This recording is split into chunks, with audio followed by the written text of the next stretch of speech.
am Dr. Anicia and I am the Executive Dean for the Faculty of Computing and Informatics at the Namibia University of Science and Technology.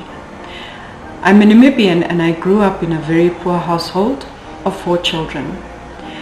But I was privileged enough to attend high school. That was a high school for high achievers and also the first racially integrated school in Namibia. At the time when I went to high school, we were in the struggle for independence. So we had a war and we were fighting against apartheid. So that means basically that opportunities for university was very limited. And so I left for Europe and later returned to Namibia and got married.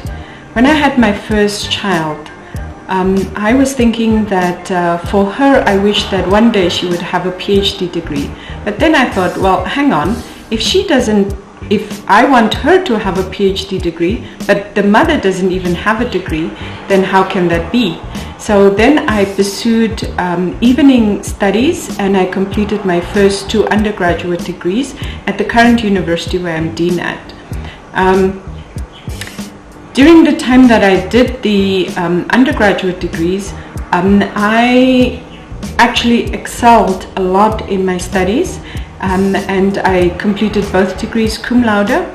I also received a Professor Irju Novo Award and the Rector's Medal for Outstanding Achievement. Now, one of the things that determined my success was the fact that I really loved what I was studying. I really loved solving problems. I really loved developing solutions. I really loved helping the world. After I studied, I also worked for the Namibian government and some other companies, and then I went to lecture at the university.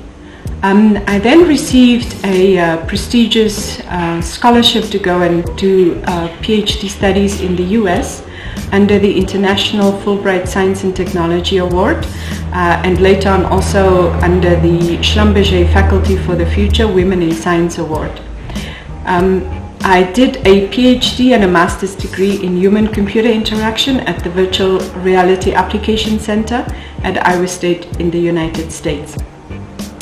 I managed to achieve 100% for both my master's and my PhD degree, and I also received a Research Excellence Award when I graduated. In 2012, I was honored by Google by receiving a Anita Borg scholarship for women in computer science in the US.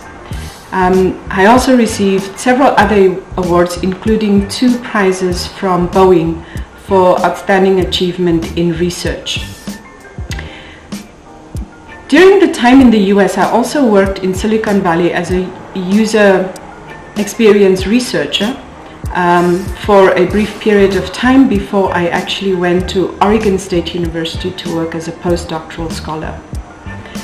My love for Africa and my country, and Namibia in particular, sort of compelled me to return home with my family because it is here in Africa that I want to plow back into our communities, where we want to achieve much more and where I see that ICT is going to be the equalizer between developing countries and the developed world. So hence why I'm now back at my university in Namibia, and this is where we are creating many opportunities for students and faculty alike. For instance, we started the Women in Computing Society in Namibia, and we also started several other chapters of the Association of Computing Machinery. We started the Internet Society. We also initiated and I co-chaired a conference on the first African conference on human-computer interaction. And it generally just gives me joy to see how our students are actually growing in their confidence every day and how we are also starting to make a lot of strides in ICT. I'm also honored to be featured as one of 20 prominent personalities in the Who's Who in Namibia for 2017. On the home front though, I take care of 5 girls. I have 2 of my own daughters, then I have 2 adopted daughters, and then I have 1 daughter whom I'm fostering currently. And we have a lot of fun. I am the Executive Dean of the Faculty of Computing and Informatics at the Namibia University of Science and Technology. Currently, in my faculty, I'm the only Namibian with a PhD degree in a computing specialization. But luckily for us, there are many other Namibians who are sort of just waiting in the wings to complete their PhD degrees. And notably, there are quite a number of women amongst that group. My role in the faculty is to lead and to manage the faculty. And we have over 50 staff members and 1,200 students.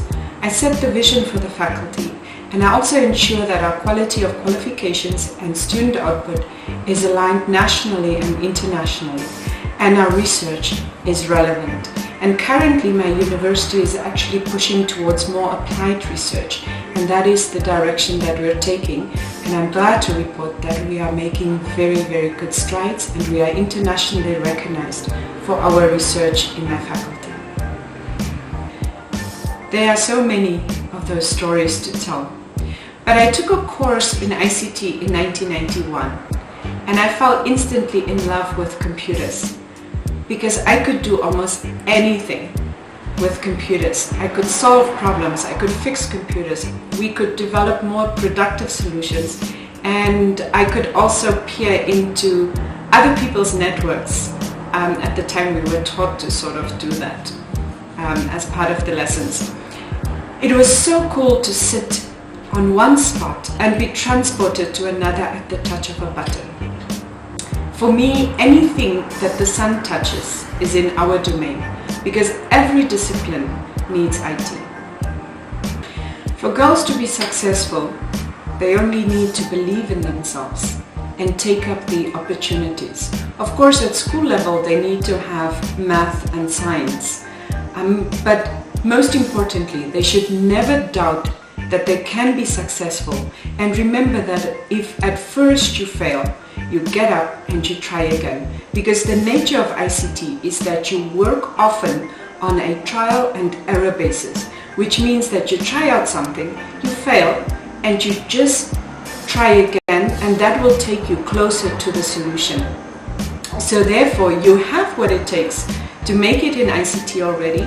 But what I find that girls need is they just lack sometimes the confidence. Remember that if something seems difficult, don't move it aside. Rather tackle it immediately, and most importantly, enjoy what you do, because then everything that you do becomes a joy. Careers that they can follow in ICT are so versatile, and they are so many, because as I mentioned before, every discipline in the world requires ICT. Well, some of the careers are video game designers, software engineers, mobile app developers, network engineers, technicians, database administrators, cloud architects, web developers.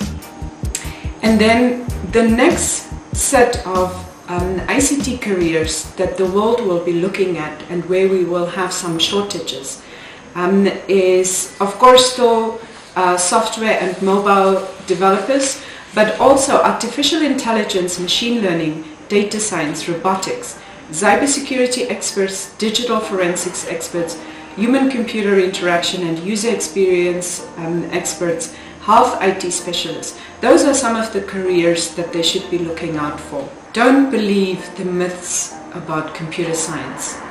The myths that girls are not smart enough or not tough enough, and it's only boys who are technical and good in IT. It is simply not true. The first and early programmers in the world were women. The programmers at NASA were women, the first programmers. The ENIAC computer was programmed by 6 women. Remember that you should never be afraid of trying. And even if you fail, everything in computing is about trial and error. That means when you fail, you get up and try again. Everything you want to do has IT anyways in it. Every job has computer systems. So with a career in ICT, you can never go wrong. ICT is dominating the world and the future. The world has 50% boys and 50% girls. So therefore, it is important to have girls as well in ICT to influence our digital future, especially in Africa.